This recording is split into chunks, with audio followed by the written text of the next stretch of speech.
again, and I have nobody to thank. Once again, I did it all by my sweet little self.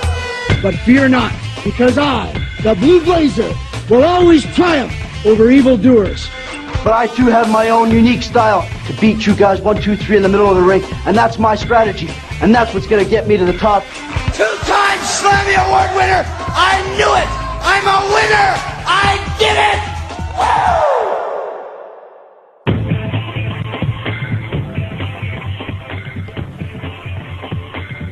Hello, this is Missionary from Wrestling Soup, and JT Evans from False Count Radio.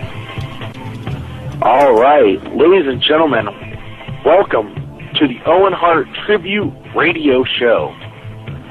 Currently, on the line, we have with us, he is the oldest son of Stu Hart. Ladies and gentlemen, let's welcome to the air, Smith Hart. How are you doing? I'm doing well, JT. So we are here on this tough day. Of course, today marks the 11th anniversary of Owen Hart's passing. Owen was very close to you being a family member. Is there any memories that you'd like to share with our listeners? Oh, there's plenty of memories and fun stories as well, despite the the somber nature of the occasion. But Owen was, all of us sort of, if you ask Bruce, if you ask Keith, Wayne, they'd all say Owen was their best brother. You know, he was such a good representative of the family. And I heard your tribute earlier, and I really liked that interview that Owen did. That, he was so intense. When he hooped like Ric Flair, he screamed it out. Like Owen knew what he was doing, and no doubt he'd be, still a superstar. He would have never. I think he would have stayed with the business and succeeded beyond everybody's wildest dreams, including his own. Like, he was actually someone who was trying to get out of the business most of the time, but they kept doubling his salary, or damn near, and he was like, they got to keep wrestling, and he loved what he did.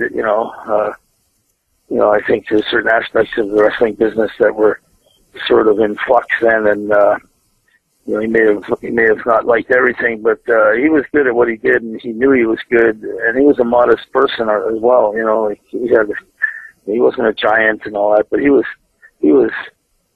underrated, and he hadn't even reached his prime. Now, we've talked to a lot of different people about this, and a lot of them shared stories about pranks and such. Is there any ribs that you remember right offhand? I remember one was involving the British Bulldog, Davey Boy Smith, and I think he was Intercontinental Champion, and he had got the agent to give him permission to go much earlier so he could catch a much earlier flight, probably back to Florida at that time. And he was gloating so much about it. He should have just quietly, gone on early and had his match and left. But no, he was gloating about it, and Owen thought this deserves a rib. So while Davey was showering after his match, Owen locked his bag to a locker, chained it on with a big padlock, and by the time Davey got a hold of a janitor with bolt cutters, he ended up missing his flight. So he's sitting at some airport till about 4 in the morning when the good number of the other wrestlers that were going that way showed up, and they all upgraded their seats to first class. So Davey missed the boat on that. He went to do that, and there were none left. So he not only waited for about 10 hours doing nothing, but he had to sit with in a crowded passenger zone. And so Owen wised up one of the flight attendants, said, there's a guy here that looks like one of the British Bulldogs, and the guy says, he is Davey Boy Smith. And Owen says, oh no, he's not. He just really looks like him, and he's a good bodybuilder and stuff, but it's not Davey Boy Smith. But he follows the wrestlers around. He's a total groupie. But if he wants to come up and say hi or something, it's all right with me. But if he's too much of a pest, I'll tug him on my ear. I'll give you a signal, and you can have him sit down. So when it was at the right time, when you could unfasten your seatbelt, someone went back and said, "Hey, Davey, I got some stuff from Japan. They got you and Dynamite in it," and on and on. And he did have a magazine with such material in it, so there was nowhere to sit. And Davey Boy's leaning over his seat, looking at this stuff, and as soon as Owen could give the signal, he gives the signal to the flight attendant. So the guy comes over, "Sir, you have to sit down." And Davey protested, and the guy insisted he had to sit down. So Davey sits down again, and later Owen got him back again and said, "It's night, it's dark now, nobody's even watching. Like, come on back. Everybody's sort of off off-duty kind of thing. And again, he did the same thing and had, this time Davey's protesting, and the guy says, "Sir, I'm going to call security, you sit down, sir," and all that. And Davey kind of knew Owen did it, and Owen went back one more time. He said, "Come on back, Davey." And, Davey said, "Fuck you, Owen." So that was sort of funny. That is funny. Now, we are going to be taking calls from people in the chat room, so if anybody has a story or a memory of Owen that they'd like to share, they can call in on the server at 347-994-2320. I did want to go ahead and play one clip that we already got, and that was from Jimmy Corderas. All right, and we are here on this Owen Hart tribute celebration of Owen's life. And on the air with me, I have former WWE referee Jimmy Corderas. How are you doing? I'm doing great. How are you guys doing?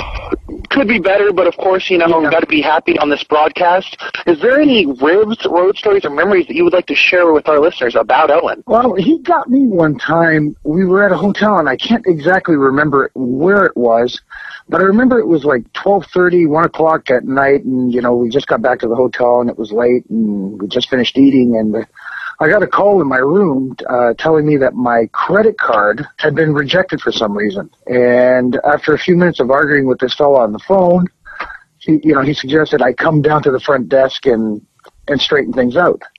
So I, put on a pair of shorts and a T-shirt, and I head down to the front desk, and of course I get to the front desk, and they have no clue what I'm talking about. I said, "Well, you guys called me and said my credit card's not," and he said, "No, sir, nobody called you." Found out the next day it was Owen. just yeah. Yeah. And the way I found out was, it was kind of like, "Hey, did you get a call last night saying that your credit card was no good?" I said, "Yeah, how did you know?" And he started with, "Well, they called me too, but, That's pretty good. Yeah. So he did get me. It was nothing malicious. It wasn't, it was good fun. I laughed about it. What are you going to do, Yeah. But that's the kind of stuff he did. He was not, like I said, he was not malicious with any of his ribs. His ribs were actually quite funny and hilarious and not harmful in any way, so. Now, if you could have the fans remember Owen for one thing, what would it be? Just that he was probably one of the best guys you'll ever meet, inside and outside the business. It doesn't matter whether it was a wrestling business or just average Joe on the street. He was just that kind of guy. He was the kind of guy that, I dare someone to say anything, remotely bad about him, because no one has anything bad to say about him. He was just that good a guy, and it's, I know it sounds very cliche, but he really was. He really was a good guy who cared deeply about his wife and his family, and that's the thing I'm going to remember most about him. Now, one other question I had for you is, is there anything that Owen said to you, during your run with WWE while he was there that really sticks in your head? We've had a few conversations. We were very friendly with each other. He was very friendly with me, but probably the best advice he gave me was to make sure that I take care of my family, and that family always comes first. And I've always remembered that, and I'll never forget that he told me that. After the horrible accident and the tragedy, it's really surreal going back and thinking about it just as a fan. But I can't even imagine what the thought was of, just the guys behind the ring and everything else like that. Did you guys even believe what was going on, or?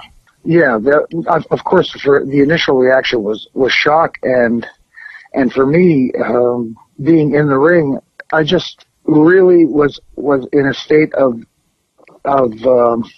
for lack of a better term, total confusion. Like I knew something was happening, and it you know how it doesn't clue in right away. Mm-hmm.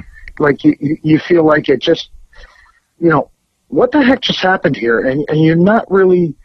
It's almost like 100 things are rushing through your head, and you can't put any of it together. Everything seems so scrambled, and you don't know how to react, and you don't know what to do next, and that, unfortunately, that was my initial reaction. It was so, like you said, it was so surreal. Yeah. That I at first didn't know how to react, and then it was just after that it was just, oh my God, please get somebody out there. Then you start to, it takes a while, but you start to clue in after a while. But like you said, the initial reaction was total confusion, not sure how to react and not sure what exactly had happened. Yeah, it was tragic from all angles. I mean, I can only imagine how hard it was for everybody behind the scenes, but I mean, even for the fans when we realized, what was going on. But it's a good time to talk about, Owen. And I just was, curious about what your thoughts were during that moment, only because you were at the center right there. So yeah, and I didn't find out till the next day that Jerry Lawler actually saw the last. I guess he said the last 15 feet or so of his fall. Wow. So he might be one of the few people who really knows what happened. Mm-hmm. Not in terms of the accident, but as far as him, as far as right. Owen hitting the ring and that sort of thing, which like I said, I didn't see. So.